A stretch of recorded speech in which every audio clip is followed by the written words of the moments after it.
TV ఇవాళ agenda కార్యక్రమానికి స్వాగతం. ఎజెండా అంశానికి సంబంధించి ఏదైతే అంగన్వాడీ కార్యకర్తలు ఒకవైపు సమ్మె బాట పట్టినప్పటికి కూడా అటు రాష్ట్ర ప్రభుత్వ అధికారులు కావచ్చు, స్థానికంగా ఉన్నటువంటి అధికారులు చలనం లేదనే చెప్పవచ్చు. ఈ నేపథ్యంలో ఉద్యమాన్ని ఉధృతం చేసే దిశగా అడుగులు వేస్తున్నారు. అందులో భాగంగానే అంగన్వాడీ ఉద్యమానికి కూడా ఏదైతే అటు టీడీపీ, జనసేన, అదేవిధంగా కాంగ్రెస్ పార్టీ నుంచి కూడా పెద్ద ఎత్తున మద్దతు లభిస్తుంది.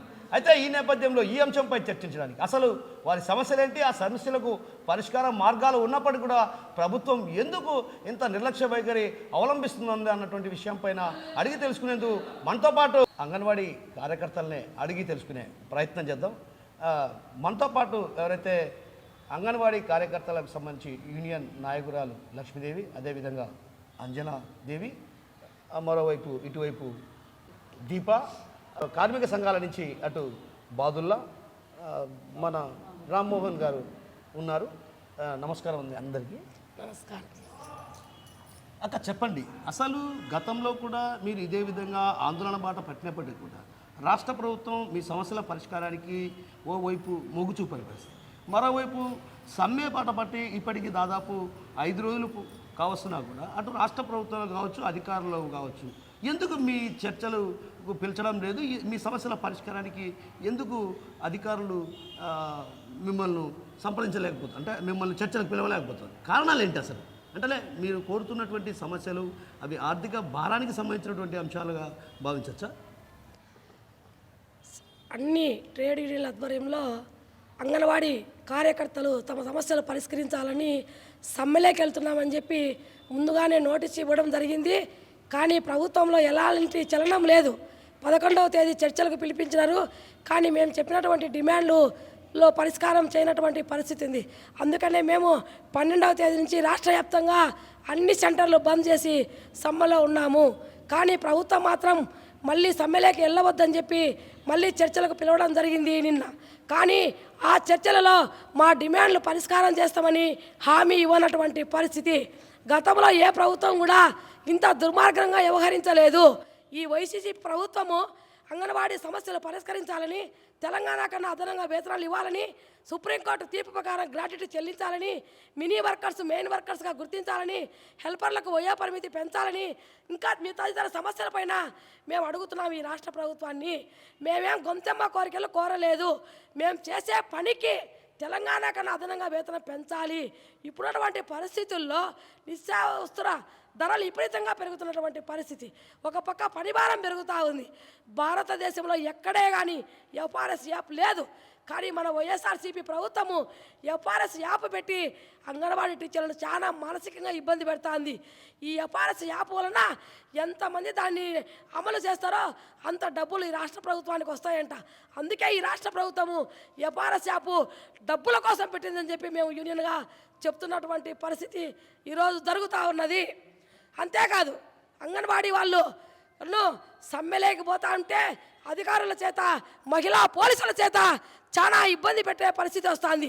గతంలో ఎన్నో పోరాటాలు, ఎన్నో ఉద్యమాలు, సమ్మెలు చేసినాం. కానీ ఈ విధంగా సమ్మె ప్రారంభమైనటువంటి 2 రోజులకు, 3 రోజులకే, 4 రోజులకే అంగన్వాడీ సెంటర్ల తాళాలు పగలగొట్టి మా సెంటర్లు ఓపెన్ చేయించి సచివాలయకు అప్పగించినటువంటి దుర్మార్గమైన పని రాష్ట్ర చరిత్రలో ఎప్పుడూ జరిగినటువంటి పరిస్థితి. దీనిని బట్టి చూస్తే ఈ వైఎస్ఆర్సీపీ ప్రభుత్వానికి రాబోయే కాలంలో పుట్టగతులుండవు. ఒక రకంగా శంకరగిరి మాన్యాలు తప్పవని చెప్పి మేము తెలియజేసుకుంటున్నాము. సానుకూలంగా ఇప్పటికైనా స్పందించి ఈ వైసీపీ ప్రభుత్వము అంగన్వాడీల డిమాండ్లు పరిష్కారం చేయాలి. ఇంకొక బెబ్బిలి ఎమ్మెల్యే గారు అంగన్వాడీ టీచర్లు బలిసి బయటకు వచ్చి సమ్మెలో ఉన్నారని చెప్తున్నారు. ఇది చాలా సిగ్గుచేటటువంటి విషయం అని చెప్పి మేము అంగన్వాడీలుగా హెచ్చరిస్తూ ఉన్నాము. అంగన్వాడీలతో పెట్టుకుంటే ఈ రాష్ట్ర ప్రభుత్వానికి తగిన బుద్ధి చెప్తారు. ఏమి చేసినా కూడా మేము అదరం బెదరం, మీరు ఏమైనా చేయండి, ఎంతమంది అయినా పని చేయించండి, అంగన్వాడీ టీచర్లు మాత్రం ఈ సమ్మె ఆపరు, మా సమస్యలు పరిష్కారం అయ్యేంత వరకు అని చెప్పి మేము తెలియజేసుకుంటున్నాము. అక్క, ఒకవైపు రాష్ట్ర ప్రభుత్వం అప్పుల ఊబిలో కూరుకున్నటువంటి నేపథ్యం, మీకు ఏదైతే వేతనాలు ఇవ్వాలన్నా, మీరు అడిగేటువంటి సమస్యలు పరిష్కరించాలన్నా కూడా ఆర్థిక భారంతో కూడుకున్నటువంటి సమస్య. మీరు కూడా కాస్త అర్థం చేసుకోవాలనేటువంటి భావన అటు వైసీపీకి సంబంధించినటువంటి ఎమ్మెల్యేలు కావచ్చు, మంత్రులు చెప్తున్నమాట. ఆర్థిక పరిస్థితి బాగాలేదని చెప్పడం కరెక్ట్ కాదు, అబద్ధం. ఆర్థిక పరిస్థితి లేకపోతే మరి ఎమ్మెల్యేలకు 1,50,000 రూపాయలు, 1,50,000 జీతం తీసుకుంటున్నారు. అలవెన్సులు పెంచడం జరిగింది. అంతేకాదు సంక్షేమ పథకాలు రేపు ఓట్లు వస్తాయనే ఉద్దేశంతో ప్రజలకు చేయడం సంసిద్ధం మంచిదే మాకు, కానీ రకరకాల అనవసర పనులన్నీ పెట్టి డబ్బులు ఖర్చు పెడుతున్నారు. కాంట్రాక్టర్లకు పెద్ద పెద్ద డబ్బులు కేటాయించే పరిస్థితి జరుగుతుంది. డబ్బులు లేవనేది కరెక్ట్ కాదు. అంగన్వాడీలపైన కక్ష కట్టి మా జీతాలు పెంచకుండా ఉండడానికి రాష్ట్ర ప్రభుత్వం ప్రయత్నం చేస్తూ ఉంది. డబ్బులు అయితే ఉన్నాయి రాష్ట్ర ప్రభుత్వం దగ్గర అని చెప్పి మేము అడుగుతున్నాము. అక్క మీరు చెప్పండి, ఒకవైపు అంగన్వాడీ కార్యకర్తలు సమ్మె బాట పట్టారు. సమ్మె బాట పట్టిన నేపథ్యంలో కూడా కొంతమంది ఎమ్మెల్యేలు కోడూరులో కూడా చూసాం మనం, అంగన్వాడీ కార్యకర్తలపైన ఎమ్మెల్యే ఒక రకంగా ఏదైతే తీవ్రమైనటువంటి వ్యాఖ్యలు చేసింది. అదేవిధంగా ఇప్పుడు మీరు ఏదైతే ఇతర రాష్ట్రాల్లో కూడా లేనటువంటి ఎఫ్ఆర్ఎస్ విధానాన్ని కొత్తగా రాష్ట్ర ప్రభుత్వం తీసుకొచ్చింది, దానివల్ల మీకు ఎలాంటి ఇబ్బందులు ఉన్నాయి? అసలు ఇబ్బందులు ఏంటి అసలు? ఎఫ్ఆర్ఎస్ యాప్ ఇవన్నీ గర్భిణీలకు బల్లింతలకు పెట్టమని చెప్పినారు. దానివల్ల ఎవ్వరికి ఎటువంటి ఉపయోగకరము లేదు. కానీ ప్రభుత్వము ఈ భారతదేశంలో ఎక్కడా లేదు, ఈ ఏపీ తప్ప, ఈ ఆంధ్రప్రదేశ్లో ఒక్కటే ఎఫ్ఆర్ఎస్ యాప్ పెట్టిండేది, ఎక్కడా లేదు. కానీ ఎమ్మెల్యేలు వీళ్ళందరూ మేము అంగన్వాడీ కార్యకర్తలు బలిసి బయటికి వచ్చినారనేసి ఏదో వ్యాఖ్యలు చెప్తూ ఉన్నారు. కానీ మాకు కడుపు మండి కడుపు కొట్టినారు కాబట్టి మేము బయటికి వచ్చినాము. ఆడవాళ్ళం అనేసి చూడకుండా మమ్మల్ని రోడ్లపైకి ఎందుకు వచ్చినారు? మా కడుపు మండే కదా వచ్చింది. మాకు వచ్చే 11,000లో మేము ఎన్ని పనులని చేయాలి? మా సెంటరు అద్దెలు అన్నీ కష్టమయ్యి మా కుటుంబాలను పోషించుకోలేక మేము అడుగుదామని మా 26,000 వేతనం కొరకు వచ్చినాము. మా కనీస డిమాండ్లు 26,000 వేతనము, గ్రాడ్యుటీ ఇవి ఇవ్వాలనేసి మేము కోరుకుంటున్నాము. ఈ ఎఫ్ఆర్ఎస్ యాపులు, పిచ్చి పిచ్చి యాపులన్నీ పెట్టి మమ్మల్ని చాలా హింస పెడుతున్నాడు. అక్క మీరు చెప్పండి, ఒక రకంగా ఏదైతే ఇప్పుడు నిత్యావసర వస్తువుల ధరలు పెరిగాయి, ఆ ధరలు పెరిగిన నేపథ్యంలో దానికి అనుగుణంగా మీరు ఒకవైపు అడుగుతున్నారు. కానీ అది ఒక రకంగా మీరు అడుగుతున్నటువంటి సమస్యకు పరిష్కార మార్గం అయితే ఉంది. ఎందుకంటే ప్రస్తుతం నిత్యావసర వస్తువుల ధరలు పెరిగాయి. అదేవిధంగా రాష్ట్ర ప్రభుత్వం ఏదైతే ఇచ్చేటువంటి ఆహారం అంటే పరిపుష్టిమైనటువంటి ఆహారాన్ని పిల్లలకు అందించాలన్నటువంటి భావన రాష్ట్ర ప్రభుత్వం వ్యక్తం చేస్తుంది. అయితే మరోవైపు పోపుకు సంబంధించి ధరలు పెరిగాయి. వాటి ధరలకు అనుగుణంగా మీకు ఏమైనా ఇస్తే ఒక రకంగా ఆందోళన విరమించే పరిస్థితి ఏమైనా ఉందా? మాకు మేమేమి గొంతెమ్మ కోరికలు అయితే సార్ను కోరడం లేదు, సీఎం సార్ను. మాకు మెనూ ప్రకారము మెనూను పెంచాలి. ఫస్ట్ మెనూను పెంచిన తర్వాత 75 గ్రాములు రైసు, కందిపప్పు 15 గ్రాములు, ఆయిల్ 5 గ్రాములని, వెజిటేబుల్ రైస్ దాంట్లోనే చేసి తాలింపులు చేసి అవన్నీ పెట్టమంటున్నారు. కానీ మాకు జీతాలు సరిగా వేయక 26,000 జీతాలు ఇచ్చేంత వరకు మేము పోరాడతాము. ఈ మెనూ ప్రకారము చేయాలంటే ముందు ఫస్ట్ మాకు జీతాలు పెంచాలి సీఎం జగన్ సార్ గారు. జీతాలు పెంచిన తర్వాతనే మాకు ఏదైనా కూడా పిల్లలకు చేసి పెడతామని మేము చెప్తున్నాం సార్. మెనూ ప్రకారము చేయాలంటే మేము చాలా కష్టంగా ఉంది సార్. మాకు వచ్చే 11,500 జీతంతో ఇంటి అద్దెలు కట్టుకుంటూ మెనూ ప్రకారం మేము వంట చేయాలని ఈ ఆఫీసర్లు వేధింపులు, ఈ రాజకీయ నాయకుల వేధింపులు, ఎఫ్ఆర్ఎస్ యాప్ పెట్టి మమ్మల్ని చాలా ఇబ్బందులకు భయభ్రాంతులకు గురి చేస్తున్నారు సార్. చెప్పండి, ఒక రకంగా రాష్ట్ర ప్రభుత్వం చర్చలకు పిలిచింది. ఆ చర్చలకు పిలిచినటువంటి నేపథ్యంలో కూడా ఎలాంటి చర్చలు మీ ముందుకు వచ్చాయి? అయితే ఆ చర్చల నేపథ్యంలో కొంతమేర సఫలీకృతం అయ్యాయా, లేకుంటే సమస్యలు ఎలా ఉండేవి అలాగే ఉన్నాయా? నేనేమంటున్నానంటే మీరు జీతం పెరిగితే చాలని భావిస్తున్నారా, లేకుంటే ఇతరత్ర ఏవైనా సమస్యలు ఉన్నాయి? సమస్యలకు సంబంధించి ఎలాంటి ఉన్నాయి? ఒక రాజకీయ వేధింపులు అంటున్నారు. రాజకీయ వేధింపులు ఎలాంటి రాజకీయ వేధింపులు మీకు వస్తున్నాయి? సార్, జీతము మా డిమాండ్స్ కూడా మేము అడగడం జరుగుతుంది. ఈరోజు ప్రతి ఒక్క వస్తువు, నిత్యావసర వస్తువులన్నీ పెరిగిపోయాయి. ఆర్థికంగా చాలా ఇబ్బంది పడుతున్నాం. అటువంటి పరిస్థితుల్లో ఈరోజు మేము రోడ్లు ఎక్కాల్సిన పరిస్థితి వచ్చింది. అక్కడ కూడా చర్చలకు పిలిచారు. చర్చలు పిలిచి ఈరోజు కాలయాపన చేసే పరిస్థితి వచ్చింది. ఎందుకంటే మేమేదో గొంతెమ్మ కోరికలో ఇంకోటో కోరదలుచుకోలేదు. మా పరిస్థితి, మా కడుపు మంట ఈరోజు 11,500లో ఏ కుటుంబం పోషించుకోలేని పరిస్థితి ఈరోజు వచ్చింది.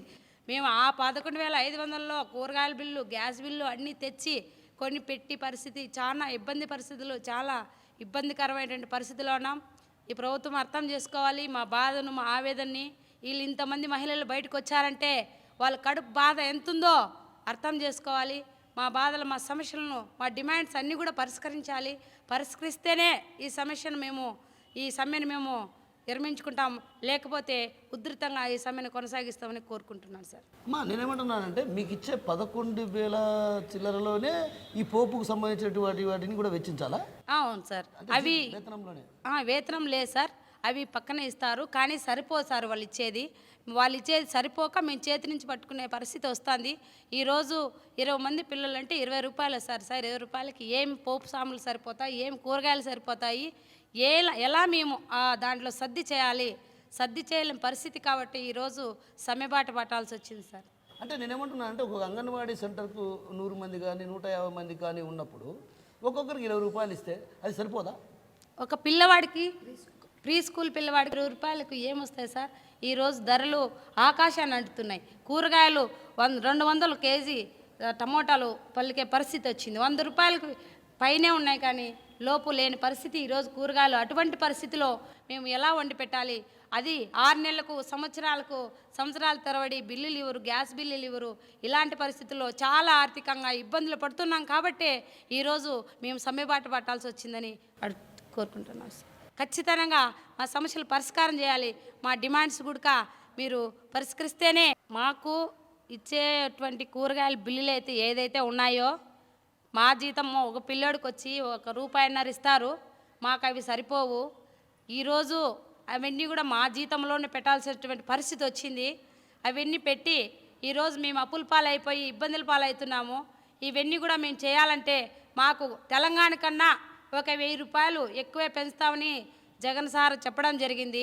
ఖచ్చితంగా మాకు 26,000 రూపాయలు ఇస్తేనే మేము ఈ సమ్మెను విరమిస్తాము, లేకపోతే విరమించడానికి కోరుకుంటున్నాను సార్. అమ్మా నేనేమంటానంటే ఇప్పుడు మీకు ఇచ్చే పోపులకు సంబంధించి డబ్బులు మీకు వస్తూ ఉంటాయి కదా, నెల రావు సార్. అవి గుడక 6 నెలలకు, సంవత్సరానికి అటు వస్తాయి. అటువంటి పరిస్థితుల్లో మా జీతం నుంచే పెట్టాల్సి వస్తుంది సార్. గ్యాస్కి పెట్టాలి, కరెంటు బిల్లులు పెట్టాలి, ప్రతి ఒక్కటి కూడా దాంట్లో సర్దుకోవాలి. అవన్నీ పెట్టడం వల్ల మేము ఆ జీతం అనేది సగం అక్కడే సరిపోతుంది. మాకు వచ్చేది అరకొర వస్తుంది అంతే తప్ప మాకు ఎక్కువ రావడం లేదు సార్. అది మీరు చెప్పండి. ఓ రకంగా అంగన్వాడీల సమ్మెపాట పట్టినప్పటికీ కూడా అటు అధికారుల్లో కూడా ఒక రకంగా చర్చలకు ఫలప్రదం చేద్దాం, చర్చలకు పిలిపించి సమస్యల పరిష్కారం చేద్దాం అన్నటువంటి భావన లేకపోవడాన్ని ఎలా చూడొచ్చు అంటారు? అసలు పాలక ప్రభుత్వాలంటే వైపు వీళ్ళు పడుతున్నటువంటి ఇబ్బందులు తెలియకపోవచ్చేమో కానీ అధికారులకు సాక్షాత్తు అధికారులకు మాత్రం తెలిసే ఉంటుంది కదా. ఎందుకు అధికారులు ఈ వ్యవహారాన్ని రాష్ట్ర ప్రభుత్వంతో చర్చించి ఒక కొలిక్కి తెచ్చే పరిస్థితి లేకుండా పోయింది? ఈరోజు జగన్మోహన్ రెడ్డి ప్రభుత్వం ఉద్యోగస్తులను మిగతా రంగాలన్నింటినీ విస్మరిస్తుంది. కేవలం ఆదాయం పైన, ఎందుకంటే ఆయన మద్యాన్ని తుదముట్టిస్తాం, తగ్గిస్తామని చెప్పినాడు, కానీ ఎక్కడా తగ్గించడం లేదు, రేట్లు పెంచుతున్నాడు. రెండోది రిజిస్టర్ స్టాంపు డ్యూటీ కూడా ఈరోజు విపరీతంగా పెంచిన పరిస్థితి ఉంది. అలాగే ఈరోజు రాష్ట్ర వ్యాప్తంగా చెంత పన్ను రూపంలో కూడా డబ్బులు వసూలు చేస్తున్నారు.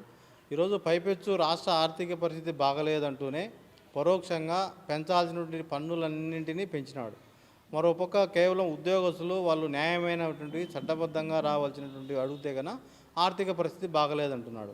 మరి ఈరోజు రాష్ట్ర వ్యాప్తంగా ఇసుకలో వచ్చే డబ్బులు ఎక్కడ పోతున్నాయి, మద్యంలో వచ్చే డబ్బులు ఎక్కడ పోతున్నాయి అనేటువంటిది ఈరోజు కార్మిక సంఘాలుగా అడగాల్సిన పరిస్థితి ఉంది. పైపెచ్చి ఈరోజు చట్టబద్ధంగా సమ్మె నోటీస్ ఇచ్చిన తర్వాత చర్చలు జరపాల్సిన అధికారులు తూతూ మంత్రంగా, అంటే 8వ తేదీ నుంచి పోతామంటే ఏదో మిచ్చంగ్ తుఫాను వల్ల 4 రోజులు వాయిదా వేస్తే 12వ తేదీ నుంచి అంటే 11వ తేదీ చర్చలు జరిపి మేము ఆర్థికపరమైన అంశాలు ఉన్నాయి కాబట్టి మేము ఏం చేయలేమని చెప్పి అధికారులు ఈరోజు రాష్ట్ర ప్రభుత్వాన్ని నివేదిస్తామని చెప్పినాడు. మరోపక్క నిన్న కూడా రాష్ట్ర అయినటువంటి బొత్స సత్యనారాయణ కూడా ఈరోజు ఆర్థికపరమైన అంశాలు ఉన్నాయి, మిగతా ఏమైనా ఉంటే కన్నా చర్చిస్తాం, జగన్మోహన్ రెడ్డికి తీసుకుపోతామని చెప్పి చెప్తున్నాడు. ఇలాంటివి కేవలం కళ్ళబుల్లి మాటలు, నీరుగార్చే విధంగా. ఎందుకంటే ఈరోజు అంగన్వాడీలు పీస్ఫుల్గా ఆందోళన చేస్తా అంటే కన్నా ఆర్పీలను, సచివాలయ సిబ్బంది, పోలీసులు గడ్డపారాలు తీసుకొని సుత్తెలు తీసుకొని పగరవలసాల్సినటువంటి అవసరం ఎందుకు వచ్చిందని చెప్పి కార్మిక సంఘాలు అడుగుతున్నా పరోక్షంగా ఈరోజు బొత్స సత్యనారాయణ ఎక్కడ ఆదేశాలు ఇవ్వలేదని చెప్పి తప్పించుకునే పరిస్థితి ఉంది. మరోపక్క ఈరోజు అధికారం ఉన్నటువంటి వైసీపీ కార్యకర్తలు వీళ్ళకు జీతాలు పెంచాలంట, వీళ్ళందరూ కోడిగుడ్లు అమ్ముకుంటున్నారు, లేదా అంగన్వాడికి వచ్చినటువంటి సరుకులన్నీ అమ్ముకుంటారనే దాంట్లో మందబలంతో ప్రచారం చేస్తున్నారు. సాక్షాత్తు ఆయన నియోజకవర్గం పులిందల్లో, వేంపల్లిలో మరి ఇలాంటి తప్పుడు ప్రచారాలకు, తప్పుడు నివేదికలకు అడ్డుకట్ట వేయాల్సి ఉంటుంది. మరోపక్క ఎక్కడైతే టెంట్లు ఈరోజు బొబ్బిలి లేదా రైల్వే కోడ్ లాంటి ఎమ్మెల్యేలు ఆందోళన చేస్తే వాళ్ళకు టెంట్ ఇవ్వద్దని చెప్పి లోకల్గా ఉన్నటువంటి వాళ్ళ నిర్వాహకులకు చెప్పే పరిస్థితి ఉంది. ఈరోజు శాంతియుతంగా ఆందోళన చేస్తా అంటే నీ యొక్క ప్రభుత్వం ఉక్కుపాదం మోపేందుకు పరోక్షంగా ఈ యొక్క రాష్ట్ర ప్రభుత్వమే జగన్మోహన్ రెడ్డి బాధ్యత వహించాలా. వాళ్ళకి ఇచ్చేటువంటి కేంద్ర కార్మిక శాఖ మంత్రి నివేదికలు ఈరోజు కనీస వేతనం 26,000 ఇవ్వాలని చెప్తున్నారు. ఇలేం అడగడం లేదే, కనీస వేతనం ఇవ్వాలంటున్నారు. నువ్వు పాదయాత్రలో తెలంగాణ కంటే 1000 రూపాయలు అదనంగా ఇస్తానని చెప్తున్నావు. ఎక్కడిచ్చినావు? 4.5 సంవత్సరాల కాలంలో గత ప్రభుత్వం ఇచ్చినటువంటి ఈ యొక్క జీవోను ఇంప్లిమెంట్ చేసేందుకు ఆందోళన చేస్తే 1000 రూపాయలు పెంచినావు. మరి ఈరోజు మినీ అంగన్వాడీ సెంటర్లన్నీ కూడా మెయిన్ అంగన్వాడీ సెంటర్లు చేస్తామని చెప్పినావు, ఎక్కడా చేయలే. ఈరోజు పక్క నుండి తెలంగాణ రాష్ట్రం వచ్చి 3 రోజులు 4 రోజులు అధికారంలో వస్తే మెయిన్ అంగన్వాడీ సెంటర్లో ఈ యొక్క జీవో ఇచ్చిన సందర్భాలు ఉన్నాయి. నీ యొక్క పాత మిత్రుడు కేసీఆర్ కూడా జీతం పెంచిన పరిస్థితి అతనైనా చూసి పెంచాలని చెప్పి అంగన్వాడీ ఆందోళన చేస్తే ఉక్కుపాదం మోపుతావా?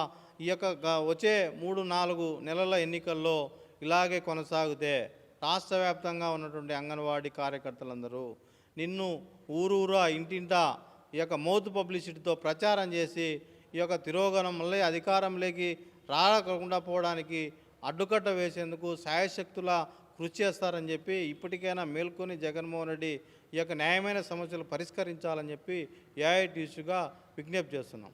వీళ్ళు శాంతియుతమైనటువంటి ఆందోళన చేస్తున్నటువంటి పరిస్థితి. మరోవైపు ఏదైతే కొంతమంది రాజకీయవేత్తలు కావచ్చు బెదిరింపులకు దిగుతున్నటువంటి పరిస్థితి. అంటే ఒక రకంగా మనం ఏదైతే స్వేచ్ఛగా నిరసన వ్యక్తం చేసుకునే హక్కును కూడా హరించే పరిస్థితి ఉన్నటువంటి భావన అటు అంగన్వాడీ కార్యకర్తల్లో కావచ్చు, అటు ఎవరైతే వాళ్ళలో వ్యక్తం అవుతున్న పరిస్థితి. మరోవైపు ఏదైతే ఎమ్మెల్యేలు బెదిరించడం ఒక ఎత్తు అయితే, మరోవైపు అంగన్వాడీ సెంటర్లను బలవంతంగా ఏదైతే అంగన్వాడీ సెంటర్లు తాళాలు వేసినటువంటి పరిస్థితి ఉన్న నేపథ్యంలో ఆ తాళాలు పగులగొట్టడాన్ని ఎలా చూడొచ్చు? అసలు రేపొద్దున్న ఏదన్నా అక్కడ నిత్యావసర వస్తువులకు సంబంధించి కావచ్చు, ఇతరత్ర వాటికి సంబంధించి ఏదైనా వ్యత్యాసం వస్తే అప్పుడు పరిస్థితి ఏంటి? అప్పుడు ఆ నెపాన్ని అంగన్వాడీ మీద నెట్టాలనేటువంటి ప్రయత్నంలో భాగంగానే ఈ ప్రయత్నాలు కొనసాగుతున్నాయని భావించవచ్చా? ఎలా చూడొచ్చు అసలు ఈ అంశాన్ని? అంగన్వాడీ ఉద్యోగుల సమ్మె మీద ప్రభుత్వం తీవ్ర నిర్లక్ష్యం కనిపిస్తూ ఉన్నది. ప్రధానంగా అంగన్వాడీ సమ్మెని విరమించడానికి ప్రభుత్వానికి చేత కావట్లేదు. ప్రభుత్వం చేస్తున్న పని ఏంటి? బెదిరించి భయపెట్టి సమ్మెని నిర్వీర్యం చేసే ప్రయత్నం చేస్తే వీళ్ళందరూ చెదిరిపోతారు, సమ్మె విచ్ఛిన్నమవుద్ది, మేము వేతనాలు పెంచకపోయినా మేము చెప్పినట్టు పడి ఉంటారనేటువంటి పద్ధతిలో ప్రభుత్వం వ్యవహరిస్తూ ఉంది. అంటే రాష్ట్రంలో ప్రజాస్వామ్యాన్ని గాలికి వదిలేసి నియంతృత్వ పాలనని తీసుకురావడానికి జగన్మోహన్ రెడ్డి ప్రభుత్వం ప్రయత్నం చేస్తుంది. మేము ఒకటి చెప్పదలుచుకున్నాం, తాళాలు ఎవరు పలగొట్టేది? అర్ధరాత్రో లేకపోతే అపరాత్రో దొంగలు వచ్చి ఇంటి దగ్గరకు వచ్చి తాళాలు పగలగొట్టేటువంటి ప్రయత్నం చేయడం మనం చూసాం. కానీ ఈరోజు రాష్ట్రంలో రాష్ట్ర ప్రభుత్వం జిల్లా కలెక్టర్లకు చెప్పి, సచివాలయ సిబ్బందికి చెప్పి, వైసీపీ పార్టీ నేతలు అందరికీ చెప్పి, ఎవరైతే అంగన్వాడీ సెంటర్లు ఉన్నాయో ఆ సెంటర్ల దగ్గరికి వెళ్ళి సమ్మెలో ఉన్న అంగన్వాడీ కార్యకర్తలని వదిలేసి తాళాలు పగలగొట్టమని చెప్పి ఆదేశాలు ఇచ్చారు. ఏం సంకేతం ఇస్తుంది ప్రభుత్వం? దొంగలు చేసే పని ప్రభుత్వం చేస్తుంది. ప్రభుత్వం కలెక్టర్ల చేత చేయిస్తోంది. మేము ఒకటే చెప్పదలుచుకున్నాం, అంగన్వాడీ కేంద్రాల తాళాల మీద పడ్డ ప్రతి దెబ్బ 3 నెలల కాలంలో జగన్మోహన్ రెడ్డి మీద పడబోతుంది. ఎందుకు చెప్తామంటే ఈ మాట, సమ్మెకు చర్చలకు పిలిచారు. ఇదేదో ఆకస్మికంగా ఉన్నట్టుండి అంగన్వాడీలు సమ్మె చేయట్లేదు. ఒక పద్ధతి ప్రకారం, కార్మిక చట్టాల ప్రకారం కార్మిక హక్కులని కాపాడుకునే ప్రయత్నం చేస్తూనే ప్రభుత్వానికి అనేక సందర్భాల్లో విజ్ఞప్తి చేసినా స్పందించలేదు కాబట్టి సమ్మెలోకి దిగారు. ఇప్పుడు ఏం మాట్లాడుతున్నారు అధికార పార్టీ నాయకులు? బలిసి సమ్మె చేస్తున్నారని చెప్పి మీరు మాట్లాడుతున్నారు. మేము అడుగుతున్నాం, మీరు లక్షల జీతాలు తీసుకుంటున్నారు, మీరు ఏం పని చేస్తున్నారని చెప్పి నేను ఎమ్మెల్యేని అడుగుతున్నాను. మీ సీఎం గారు ఏం పని చేస్తున్నారు? మీ సీఎం గారు చేసే పని బటన్ నొక్కడానికి ముఖ్యమంత్రి స్థానంలో ఉండి మంత్రులందరూ లక్షల జీతాలు తీసుకుంటున్నారే. రాత్రి మగులు తేడా లేకుండా పనిచేసేటువంటి అంగన్వాడీ కార్యకర్తలకి 11,000 రూపాయల వేతనం అడుగుతుంటే మాట్లాడడానికి అధికార పార్టీ నాయకులకి సిగ్గు లేదా అని చెప్పి మేము అడుగుతున్నాం. 11,000 రూపాయలతో మీరు బతకగలరా? ఒక ఎమ్మెల్యే అయినా, ఒక ఎంపీ అయినా బతకగలరా? ఒక మంత్రి అయినా బతకగలరా? పోనీ సీఎం గారైనా ఒక గంట బతకగలరా? మీకు మాత్రం లక్షలు కావాలి, ఐశ్వర్యాలు కావాలి, మీకు మాత్రం లగ్జరీ జీవితం కావాలి. ప్రజల కోసం సేవ చేసేటువంటి అంగన్వాడీ కార్యకర్తలకి కడుపు నిండా తినడానికి తిండి లేనటువంటి పరిస్థితుల్లో ఈ ప్రభుత్వం వ్యవహరిస్తుంది. పాపం అంగన్వాడీ కార్యకర్తలు అందరూ చెప్తారు ఇంటింటి దగ్గరికి వెళ్ళి. ఏం చెప్తున్నారు? మీరందరూ పౌష్టికాహారం బాగా తినండి, బాగా ఆరోగ్యాలు కాపాడుకోండి అని చెప్తున్నారు. ఇప్పుడు సమ్మెలో కూర్చున్నటువంటి ఏ ఒక్క అంగన్వాడీ కార్యకర్త అయినా ఆరోగ్యంగా ఉందా? ఒక్క మొహం అన్నా ఆరోగ్యంగా కనిపించే ప్రయత్నం చేస్తుందా ప్రభుత్వం? పౌష్టికాహారం లోపం అంగన్వాడీ కార్యకర్తల్లో ఉంది. దీన్ని అధిగమించడానికి అంగన్వాడీ కార్యకర్తలు మాకు కడుపు నిండా తిండి తినడానికి మీరు అవకాశం ఇవ్వండి, కడుపు నిండా తిండి తింటే ప్రజలకు మెరుగైన సేవలు చేస్తాం. మీరు పెంచారు, ఇప్పుడు 2019లో 1000 రూపాయలు పెంచాడు జగన్మోహన్ రెడ్డి, 2023 అయిపోయింది, 24 వస్తుంది. అప్పుడున్నటువంటి ధరలు ఎంత, ఇప్పుడున్న ధరలు ఎంత? 2019లో పెట్రోల్ డీజిల్ 70 రూపాయలు 60 రూపాయలు ఉంది, ఈరోజు 110 రూపాయలు 120 రూపాయలు డీజిల్ అమ్ముతున్నారు. అప్పటికిప్పటికీ ఆ రీత్యా చూసినప్పుడు కూడా అప్పుడు ఎంత ధరలు పెరిగాయి, ఇప్పుడు ఏ స్థాయిలో ఉన్నాయి, అప్పుడున్న జీతాలు ఎంత, ఇప్పుడున్న జీతాలు ఎంత పోల్చి చూసినా కూడా చాలా దుర్మార్గమైనటువంటి పద్ధతిలో ప్రభుత్వం వ్యవహరిస్తుంది. ఇప్పుడు చర్చలు పిలిచి ఒకటే మాట చెప్తున్నారు. ఏం చెప్తున్నారు? ఇక మీద మేము చర్చలు పిలవం, మీరు పిలవకుండా ఉండండి, మేము సమ్మె విరమించకుండా మేము ఉంటాం. మీరు అనుకోవచ్చు వీళ్ళందరూ మహిళలు, వీళ్ళు ఏం చేతనం అవుతుందని. ఇప్పుడు అంగన్వాడీ ఉద్యోగులు ఏం చేస్తున్నారు? వాళ్ళ సెంటర్ల దగ్గర నుంచి వాళ్ళ ప్రాజెక్టు ఆఫీసుల దగ్గర ఆందోళన చేస్తున్నారు. మేము చెప్తున్నాం, మీరు అనుకున్నట్టుగా మీరు సమ్మె చర్చలు పిలవకపోతే ఈ సెంటర్ల దగ్గర ప్రాజెక్టు ఆఫీసుల దగ్గర కూర్చున్నటువంటి అంగన్వాడీ మహిళలు రోడ్డు మీదకి వచ్చి అడ్డంగా కూర్చుంటారు. ఈ రాష్ట్రంలో అన్ని నియోజకవర్గాల్లో మీరు చెప్తున్నారు 175కు 175 అని, 175 నియోజకవర్గాల్లో రోడ్ల మీద కూర్చునేటువంటి సత్తా ఎవరికి ఉందంటే అంగన్వాడీ కార్యకర్తలకు ఉంది. ఇక్కడే కాదు, ఈ దేశంలో జగన్మోహన్ రెడ్డి ప్రభుత్వాన్ని బదనాం చేయడానికి దేశవ్యాప్తంగా అన్ని రాష్ట్రాల్లో అంగన్వాడీ ఉద్యమం ఉంది, అంగన్వాడీ కార్యకర్తలు ఉన్నారు, అంగన్వాడీ ఆయాలు వీళ్ళందరూ పనిచేస్తున్నారు. అంటే నువ్వేదైతే చర్చలు విలువని చెప్తున్నావో ఈ విషయాన్ని మేము ఆంధ్ర రాష్ట్రానికి పరిమితం చేయం. దేశంలో ఉన్నటువంటి ప్రతి రాష్ట్రానికి, దేశ రాజధాని ఢిల్లీతో సహా మొత్తం దేశమంతా జగన్మోహన్ రెడ్డి ఆగడాల్ని, దుర్మార్గాల్ని ఎండగట్టేటువంటి ప్రయత్నం అంగన్వాడీ కార్యకర్తలు ట్రేడ్ యూనియన్లు చేస్తాయి. అందుకోసం ప్రభుత్వం అహంకారానికి పోకూడదు. ఏమడిగారండి చర్చలు? మీరు చెప్తున్నారు మేము చర్చలు లేకుండా మిగతా అన్ని పరిష్కరిస్తాం. ఇప్పుడు మీరు ఆర్థిక పరిస్థితి గురించి చెప్తున్నారు. ఆర్థిక పరిస్థితి బాగలేదని మీరు చెప్తున్నారే, వేల కోట్ల రూపాయలు, లక్షల కోట్ల రూపాయలు బట్టలు నొక్కే పనికి మీకు డబ్బులు ఎక్కడి నుంచి వస్తున్నాయి? అంటే ఈ రాష్ట్రంలో పనిచేసేటువంటి కార్మికులకి, స్కీమ్ వర్కర్లకి ఈ ప్రభుత్వం వేతనాలు పెంచి వాళ్ళ ఆరోగ్యంగా బతకడానికి అవసరమైన వాతావరణం కల్పించట్లే. మీరు ఎన్నికల కోసం ప్రయత్నం చేస్తున్నారు, చేయండి, మాకే అభ్యంతరం లేదు. కానీ పనిచేసేటువంటి వాళ్ళకి జీతాలు ఇవ్వకుండా వాళ్ళని పస్తు పెట్టి వాళ్ళ రోడ్ల మీదకి తీసుకొచ్చి వాళ్ళు సమ్మెలో పాల్గొనేట్టుగా చేసి వాళ్ళ ఇంటి దగ్గరికి వెళ్ళి తాళాలు బలగొట్టి పోలీసులు పంపించి భయభ్రాంతులు గురి చేసి ఈ విధానాలని మీ యొక్క లోపాయి కార్యతనానికి, మీ చేతకంతనానికి నిదర్శనం అని చెప్పి ప్రజలు భావిస్తూ ఉన్నారు.